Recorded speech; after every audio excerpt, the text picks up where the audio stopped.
Sean, you mentioned you went and saw the F1 movie. My son, who follows F1 religiously, thought it was pretty average, but to non-fans it would be a good flick.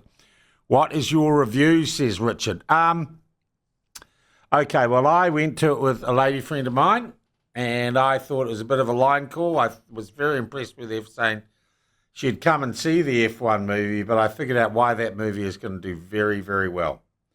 Because we sit down in the movie theatre, and it starts, and she goes, "Oh, Brad Pitt's in it." That was it. She was sold. She was absolutely sold. So it's fundamentally, and we talked about this afterwards, it was really funny. I said, so they're using the old Top Gun Maverick school of movie marketing. The original Top Gun in particular, all the guys went for the fighter jets and the aerial combat scenes, which looking back on them, 30 years later, they were pretty honky. But even the latest movie had lots of fighter jet stuff.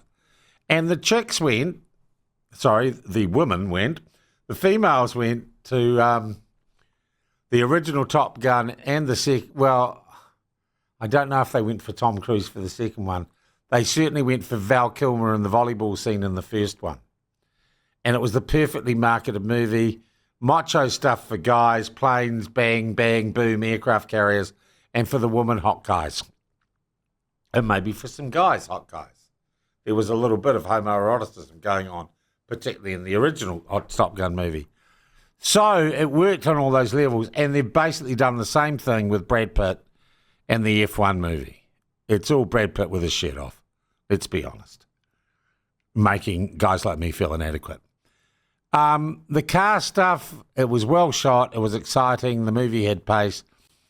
The plot, I imagine, was complete hogwash, really. It was a bit old guy teaches young guys humility. There was a little bit of actually Top Gun Maverick in the movie. I thought it went down better for me as a date movie than I thought it might, to be honest. Thank you, Brad Pitt. Thank you very much, Brad Pitt. So there's my review of the F1 movie. But as I said, bunch of young kids yesterday at a party, rural New Zealand.